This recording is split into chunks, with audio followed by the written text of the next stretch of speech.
Spice and Wolf, Volume 3 by Isuna Hasekura. The biting winds of winter accompany Lawrence and Holo, the wise wolf, as they journey northward, 6 days out of Reuvenhagen.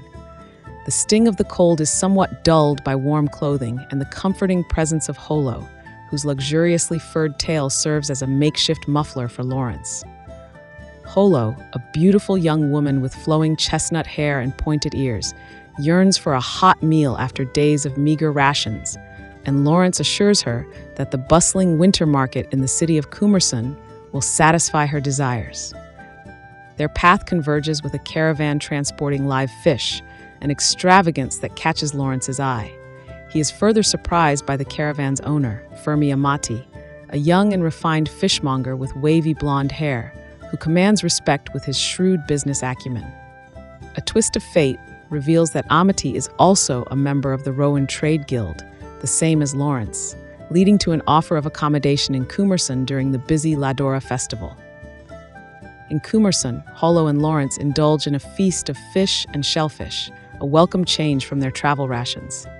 The taste of burn wine, a potent northern liquor, evokes a nostalgic yearning for her homeland in Holo, her amber eyes glistening with a mix of joy and sorrow. Lawrence, burdened by the secret that Yoitsu, Holo's homeland, may no longer exist, struggles with his feelings as Holo expresses her desire to find her way back home. His suggestion that she search alone from Nyohira, a town known for its hot springs, is met with hurt and a reminder of her fear of loneliness. As the festival approaches, Holo succumbs to the allure of burn wine, leading to a hangover that renders her bedridden. Lawrence, taking the opportunity to conduct business, visits Mark Cole, a wheat merchant and fellow guild member, to sell nails and gather information about the northern roads. His inquiry about chroniclers, keepers of local histories, leads him to Diana, a strikingly beautiful chronicler with ties to the alchemists and former nun with a mischievous smile, who possesses knowledge of Yoitsu and the legend of the moon-hunting bear. Diana's tale reveals a clue about Yoitsu's location, placing it within a forest east of Linos. Meanwhile, Amati, smitten by Holo, offers to pay her debt and proposes marriage, presenting Lawrence with a contract dagger. Despite the pressure and his own internal conflict about his feelings for Holo, Lawrence accepts the challenge, setting the stage for a battle of wits and commerce. Amati, fueled by his obsession, exploits the burgeoning pyrite craze sparked by a fortune teller at the festival, aiming to amass the 1,000 trenny silver required to fulfill the contract. Lawrence, with Mark's assistance, attempts to counter Amati's moves, but is hindered by the rising price and the town merchant's reluctance to deal with alchemists. A glimmer of hope emerges as Lawrence secures a significant amount of pyrite from Mark, but his distrust of Holo, fueled by her seemingly close interaction with Amati, leads him to misinterpret her actions. Diana's messenger arrives with news that negotiations for additional pyrite have failed, plunging Lawrence into despair.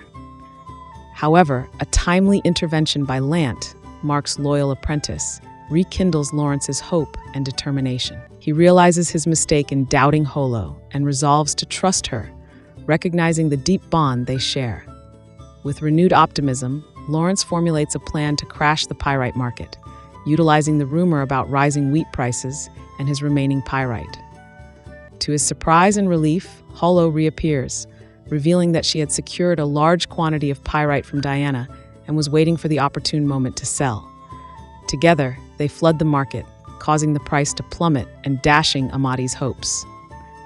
The contract with Amati is settled, and Holo confronts Lawrence about his lack of trust, forcing him to acknowledge his mistakes and express his desire to continue traveling with her.